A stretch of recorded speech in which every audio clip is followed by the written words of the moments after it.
हमारे यहां हर कथा को कहने का एक प्रावधान है, एक व्यवस्था है, एक नीति है। आपको श्रीमद् भागवत 7 दिन का एक विशेष अनुष्ठान है। श्रीमद् भागवत, श्रीमद् देवी भागवत 8 दिन का अनुष्ठान है। श्री रामचरितमानस 9 दिन का अनुष्ठान है। श्री शिव महापुराण 11 दिन का अनुष्ठान है। हर हमारे यहां पुराणों का अपना एक अनुष्ठान की एक संख्यात्मक दृष्टिकोण से दिनों की संख्या दी गई है कि अगर आप उन दिनों में ही उन ग्रंथों का अनुष्ठान करेंगे तब ही वे आपके लिए जो है पूर्ण फलदायक होंगे। अगर आप उन अनुष्ठान की परंपरा के अंतर्गत में, ऐसे तो आप जो है श्रीमद् भागवत 1 महीने का भी अनुष्ठान है, 15 दिन का भी अनुष्ठान है, 20 दिन का भी अनुष्ठान है, 10 दिन का भी अनुष्ठान है। लेकिन अगर आपको उसका पूर्ण फल चाहिए तो पूर्ण फल श्रीमद् भागवत 7 दिन का विशेष अनुष्ठान। जरा विचार करिए, श्रीमद् देवी भागवत 8 दिन का अनुष्ठान, श्री शिव महापुराण 11 दिन का अनुष्ठान, श्री रामचरितमानस 9 दिन की एक विशेष संख्या, 9 दिन एक विशेष संख्या दी गई। ऐसे ही महाभारत जो है 1 महीने का अनुष्ठान है। महाभारत 1 महीने की जो है बड़ी सुंदर अनुष्ठान विधि है। अब जरा विचार करिए, हम उनको जानते नहीं हैं। अब आज के समय में अनुष्ठान की स्थिति क्या रह गई है, हम अपनी सुविधा से करना चाहते। अरे मैं जब पढ़ा करता था दिल्ली में तो हमारे एक गुरुजी थे, और वे गुरुजी हमारे जो हैं हमको 4 घंटे 90 के दशक में हमको 4 घंटे बैठने की 4000 रुपये दक्षिणा देते थे। 90 में 4000 रुपये मिलते थे 4 घंटे के। लेकिन उनकी एक शर्त होती थी, बोले क्या, बोले 4 घंटे तुम एक ही आसन से बैठोगे, अर्थात आसन नहीं, जैसे तुमने लगा लिया वैसे बैठे रहोगे। अब अगर ऐसे बैठे हैं तो बोले ऐसे ही बैठे रहोगे, हिलोगे नहीं, डुलोगे नहीं, फिर मक्खी नहीं उड़ाओगे तुम केवल बस मौन होकर के हाथ में माला लेकर के ऐसे बस यूं करके बैठे रहोगे बस। फिर ये नहीं है कि हाथ तुम्हारा जो है वो यूं चला जाए, या हाथ यूं हो जाए, या खोपड़ी जो है वो यूं हो जाए, यूं बैठे हैं तो बस यूं ही बैठे रहिए आप। 4000 रुपये देंगे, अच्छा 4000 चाहिए तू 4000 ले, 5000 चाहिए 5000 ले, 6000 चाहिए, लेकिन शर्त है 4 घंटे तक तू बिना हिला डुले। हाँ, ज्यादा से ज्यादा इतना है भाई, थोड़ा बहुत इधर उधर हाथ वाथ हिला ले, हाँ थोड़ा बहुत भाई, थोड़ा बहुत, लेकिन वो भी ज्यादा देर के लिए नहीं। जरा विचार करिए, अनुष्ठान परंपरा है ये एक ऐसी परंपराएं हैं जिन परंपराओं को हम और आप लोग जानते नहीं। आज के समय में हम और आप लोग 5 मिनट स्थिर होकर के नहीं बैठ सकते। और हम बात किसकी करते हैं, हम ईश्वर को जानने की बात करते हैं। हम कहते हैं वो ईश्वर का साथ मंदिर बंद हो गए कि मंदिरों में दर्शन नहीं होता है। अरे उस ईश्वर को अगर हम जानने की बात कर रहे हैं, अगर हम उस ईश्वर को पहचानने की बात कर रहे हैं, जरा विचार करिए। महाभारत का नाम देखिए, हाँ महाराज, तो उस ईश्वर को जानने के लिए हमें विशेष क्रियाएं तो हमें संपादित करनी पड़ेंगी कि नहीं करनी पड़ेंगी। वह विशेष क्रियाओं को हम करना नहीं चाहते, हम उन विशेष क्रियाओं में हम जाना नहीं चाहते, हम आसन को धारण करना नहीं चाहते, हम बैठना नहीं चाहते, हम मन को स्थिर नहीं रखना चाहते। और हम स्थिति क्या है, हम ईश्वर को जानना चाहते हैं साहब, हम ईश्वर को जानना चाहते हैं। मैंने कहा ना, ये जो हमारे जो धर्म ग्रंथ हैं, ये हमारे यहाँ के जो वेद हैं, हमारे यहाँ के जो उपनिषद हैं, हमारे यहाँ के जो बड़े बड़े महापुरुषों के द्वारा लिखे गए जो ग्रंथ हैं, उनके अंदर ये केवल इनको आप ग्रंथ मत समझिए, केवल पुस्तक मत समझिए। इनके अंदर पजल्स हैं। ये जो वक्ता होते, बड़े बड़े महापुरुष लोग होते हैं, डोंगरे जी महाराज, श्री जी अभी महाराज जी कह रहे थे, डोंगरे जी महाराज जी को कितने लोग जानते हैं। मैं आज आप लोगों के समक्ष एक ही बात में उदाहरण में प्रस्तुत, आज के वर्तमान समय में कोई भी वक्ता डोंगरे जी के समतुल्य नहीं है। अगर तुलनात्मक अगर अध्ययन किया जाए, तुलनात्मक दोनों को सब किसी को रखा जाए, तो डोंगरे जी महाराज जी के समकक्ष कोई भी वक्ता नहीं है वर्तमान समय में।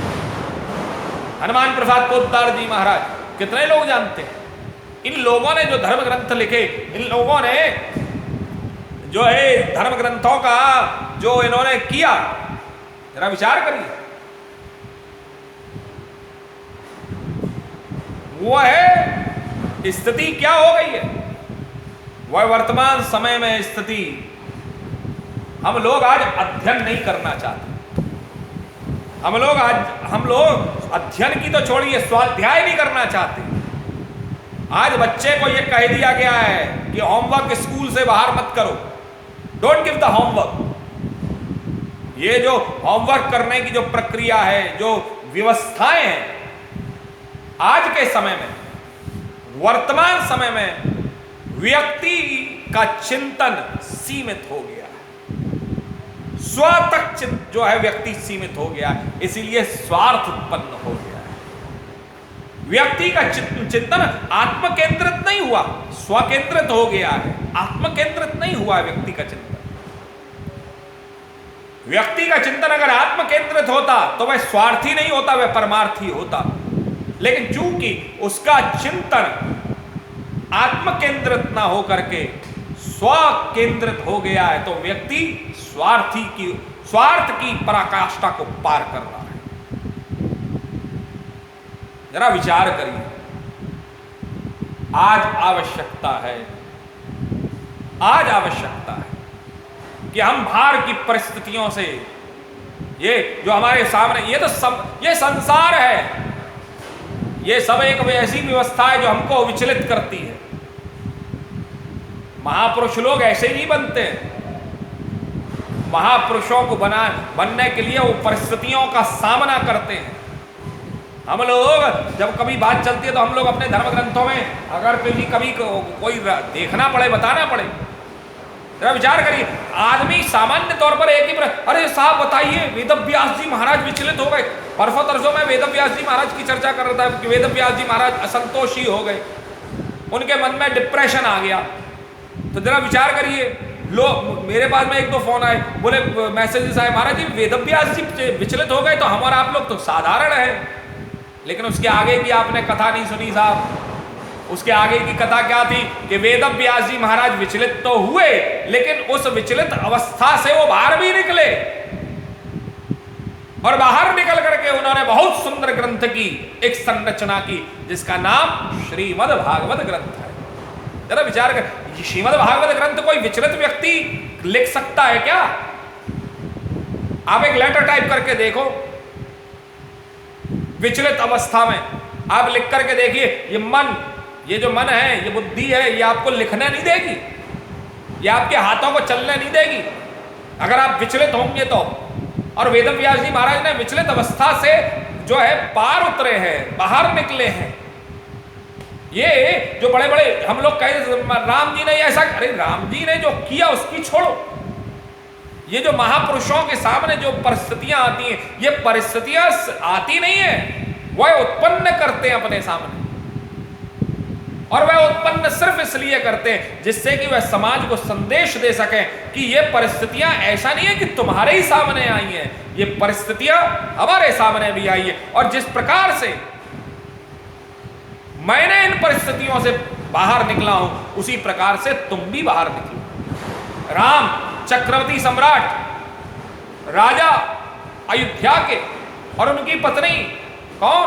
सीता, और बच्चे कहां पैदा हुए? जरा विचार करिए, वन में पैदा हुए, आश्रम में पैदा हुए। तो ये ऐसा नहीं है कि राम के सामने परिस्थिति नहीं आई, ऐसी परिस्थितियां हमारे और आपके सबके सामने आती हैं। अगर राम ने को 14 वर्ष का वनवास मिला, जरा विचार करिए, 14 वर्ष का वनवास, और वह व्यक्ति जिसने कभी जंगल नहीं देखा हो, वह व्यक्ति जो कभी इन परिस्थितियों में ना रहा हो, वह व्यक्ति राम को महान मैं भी नहीं मानता, राम को भगवान मैं भी नहीं मानता, लेकिन वह व्यक्ति जिन विपरीत हालातों में विपरीत परिस्थितियों में, विपरीत व्यवस्थाओं में, जरा विचार करिए, विपरीत हालातों में, विपरीत परिस्थितियों में, विपरीत हालातों में, व्यवस्थाओं में जिसकी पत्नी का हरण हो गया, एक दूसरे देश का आतंकवादी राजा उसे उठा करके ले गया, और इन सब विपरीत हालातों को भी अपने अनुकूल बनाते हुए व्यक्ति ने न केवल अपनी पत्नी को वापस लिया, अपितु उस राज्य में भी सुशासन की व्यवस्था की। यह कोई साधारण व्यक्ति नहीं हो सकता, यह तो कोई असाधारण कृत्य करने वाला कोई असाधारण परमात्मा ही हो सकता है। इसलिए भगवान राम है, इसलिए वो भगवान राम है। राम कोई भगवान ऐसे ही नहीं बन गए, भगवान बनने के लिए राम ने असाधारण कृत्य किए। जरा विचार करिए, असाधारण कृत्य किए, और जब असाधारण कृत्य किए तो जरा विचार करिए, ये असाधारण कृत्य हम और आप लोग भी कर सकते हैं अगर हम राम के अनुयायी हैं, अगर हम राम को मानते हैं। ठीक है, अगर हम राम को मानते हैं तो हमको भी कभी कभी ऐसी परिस्थितियां, वो 14 वर्ष का वनवास, जरा विचार करिए, वो आज वर्तमान समय का ही वनवास है।